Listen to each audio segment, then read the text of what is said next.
दोस्तों, क्या आप भी अपनी लाइफ से परेशान हो? उप्स, आप भी नहीं, क्या आप अपनी लाइफ से परेशान हो? क्योंकि मैं तो नहीं। तो एक काम करो, जाकर भजन सुन लो या फिर संदीप माहेश्वरी की वीडियो देख लो, वहां से कुछ मोटिवेशन मिल जाएगी। इस लाइन के बाद आपको ये तो समझ आ गया होगा कि ये वीडियो अपवर्क या फ्रीलांसिंग से रिलेटेड तो बिल्कुल नहीं है। तो वीडियो स्टार्ट करने से पहले सब्सक्राइब कर दो और लाइक वाले बटन को दबा दीजिए, क्योंकि आपको कुछ और दबाने को यहाँ नहीं मिलेगा। समझ रहे हो? समझ रहे हो आप? समझ रहे हो ना? तो अब बात करते हैं ये वीडियो है किससे रिलेटेड। अगर मैं बता दूं इस वीडियो में क्या है, तो तुम वीडियो कहीं छोड़ तो ना दोगे। मैं क्या करूं, फिर जॉब छोड़ दूं? इस वीडियो में मैं आपको एक स्टूडेंट का लव ट्रायंगल क्या होता है उसकी एक शॉर्ट स्टोरी सुनाने वाला हूँ। तो एक स्टूडेंट का लव ट्रायंगल क्या होता है, एनी आइडिया? हिपोक्रेसी की भी सीमा होती है। स्टार्टिंग में सबसे पहला लव ट्रायंगल तो स्कूल, ट्यूशन, घर, देन स्कूल, ट्यूशन, घर। अब इसे हम लव ट्रायंगल बोलेंगे या हेट ट्रायंगल बोलेंगे? क्योंकि कोई अपने लव को तो नहीं ऐसे करता। अरे मतलब ये है कि कौन स्कूल जाने से प्यार करता होगा। जाना पापा, बहुत बिगड़ रहे हैं। प्लीज चल, पापा, मुझे स्कूल चुपचाप नहीं चल। जाना। अरे बेटा, स्कूल जा रहे हो? जा कौन रहा है? जबरदस्ती भेज रहे हैं साले। तो इसे हम ना हेट ट्रायंगल बोल लेते हैं। तो फिर रियल लव ट्रायंगल क्या है? रियल लव ट्रायंगल क्रिएट होता है स्कूल के अंदर। कब क्रिएट होता है? जब एक पप्पू और एक अप्पू। अब यहाँ पे पप्पू कौन, अप्पू कौन? चलो थोड़ा रिवाइंड करके बताता हूँ कौन। स्कूल के अंदर 3 तरह के बच्चे होते हैं। कौन से बच्चे?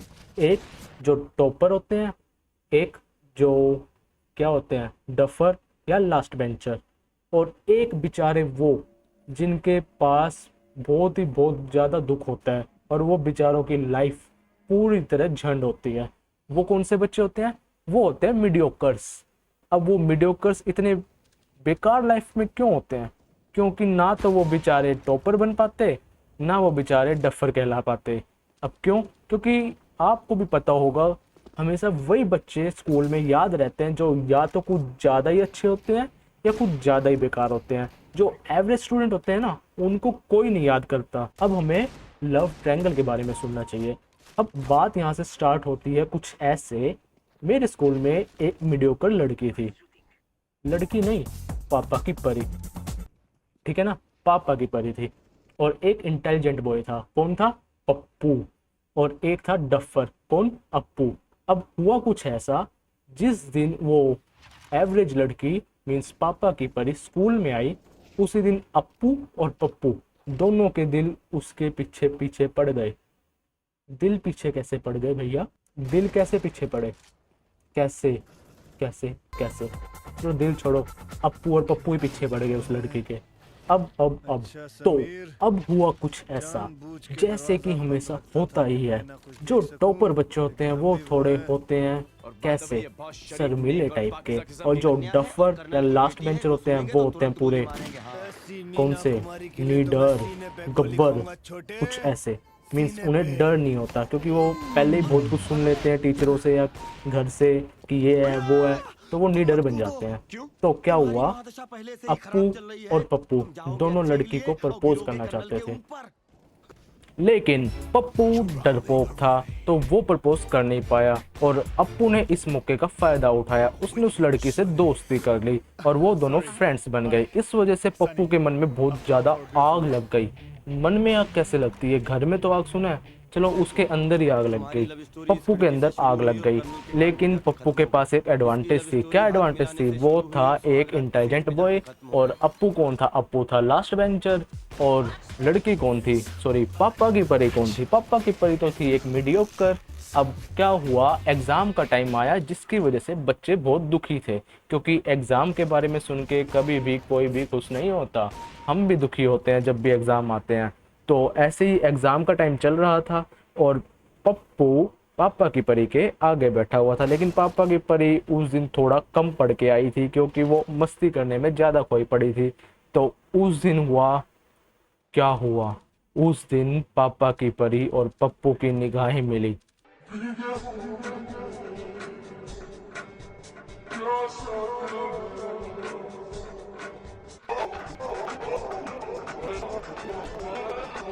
उन दोनों का पैचअप हो गया।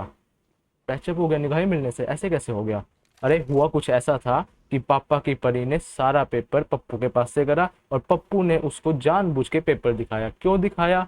क्योंकि वो उसको पटाना चाहता था और उसके पास कोई और एडवांटेज थी नहीं। उसके पास एडवांटेज यही थी कि वो पढ़ाई में अच्छा था। इस चक्कर में पापा की परी उससे थोड़ी अट्रैक्ट हो गई और अप्पू बेचारा वहीं से परेशान हो गया, क्योंकि उसके हाथ में आया हुआ, क्या आया था उसके हाथ में? सॉरी, उसके हाथ में कुछ नहीं आया था। वो तो बेचारा बेचारा था, क्या था वो? सोचो सोचो सोचो, बेचारा तो नहीं था, लेकिन बेचारे का दिल तो टूट चुका था। तो वो बेचारा वहां से पीछे हो गया और पापा की परी पप्पू को यूज करने लगी। किस लिए? अपनी पढ़ाई के अंदर एग्जाम्स में अच्छे नंबर लेने के लिए। तो अप्पू के अंदर अब आग जली। पप्पू तो खुश था और अप्पू दुखी था। अब तो अप्पू ने सोचा क्यों ना मैं भी पढ़ाई करूं, तो ये पापा की परी फिर मेरे से सेट हो जाएगी। तो इस चक्कर में क्या हुआ, पप्पू ने पापा की परी के साथ काफी टाइम बिताया और अप्पू ने किताबों के साथ काफी टाइम बिताया।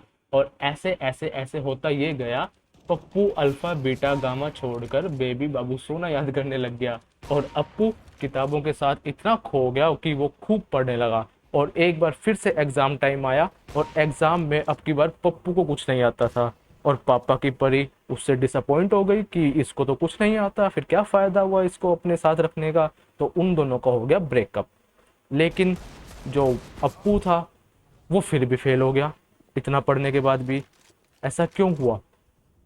आपने सोचा होगा कि अगर वो इतना पढ़ के आया होगा अगर अप्पू, तो वो तो फर्स्ट आना चाहिए। लेकिन लेकिन लेकिन लेकिन यहाँ पे ये बात थी कि उसने ना फिजिक्स की जगह ना फिजिकल एजुकेशन पढ़ ली। अब वो क्यों? क्योंकि उसको यही नहीं पता था कि उसकी बुक्स कौन सी है, वो तो अपना मस्ती में रहता था। तो इस वजह से वो एग्जाम में फेल हुआ, लेकिन लाइफ के एग्जाम में पास हुआ और उसके पास पता नहीं कितनी पापा की परियों के ऑफर आने लगे। अब ऐसे कैसे फेल होने के बाद भी? ये कुछ ऐसा था कि जब उसने फिजिक्स की जगह फिजिकल एजुकेशन पढ़ी ना, इसकी वजह से ना उसकी फिजिकल एजुकेशन के बारे में नॉलेज इंक्रीज हो गई और उसकी थोड़ी फिजिकल हेल्थ अच्छी मेंटेन रहने लगी। मीन्स उसको नॉलेज थी फिजिकल हेल्थ मेंटेन करने की। सेकंड, केमिस्ट्री की जगह उसने पढ़ ली साइकोलॉजी, जिसकी वजह से मनोविज्ञान उसका बढ़ गया। मीन्स लोगों के माइंड के बारे में जानने की उसकी इच्छा शक्ति, उसकी काबिलियत और खुद के माइंड पे कंट्रोल करने की उसकी पावर इंक्रीज हो गई। इस वजह से उसकी मेंटल हेल्थ भी काफ़ी अच्छी रहने लगी। और थर्ड मोस्ट इंपॉर्टेंट, मैथ की जगह उसने पढ़ा था अकाउंट्स, जिसकी वजह से उसकी फाइनेंशियल लाइफ बहुत ही अच्छी हो गई। और आपको भी पता होगा कि आजकल वेल सक्सेसफुल पर्सन वही होता है जैसे कि फिजिकल हेल्थ, मेंटल हेल्थ और फाइनेंशियल, ये तीनों स्ट्रॉन्ग हो। और इस तरीके से पप्पू तो बेचारा स्ट्रगलर बन गया, उसका ब्रेकअप भी हो गया। ना वो टॉपर रहा, ना वो लास्ट बेंचर बना, वो चला गया एवरेज कैटेगरी में। और जो अप्पू था वो बेचारा लास्ट बेंचर तो रहा, लेकिन वो लाइफ में हो गया सक्सेसफुल। सो गाइस, तो ये स्टोरी छोटी सी स्टोरी थी।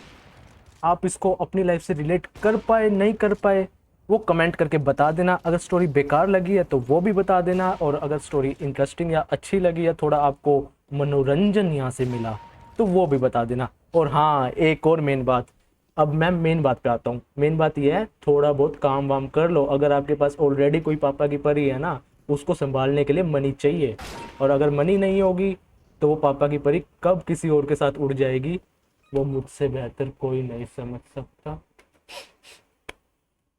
इसलिए देर होने से पहले पैसा कमाना स्टार्ट कर दो। और पैसा कैसे कमाओगे बिना कुछ काम करे, कॉलेज में हो स्कूल में हो, तो मैंने बताया हुआ है कैसे। आप वर्क से ट्राई कर सकते हो आप, और वीडियोस तो मैंने डाली हुई है।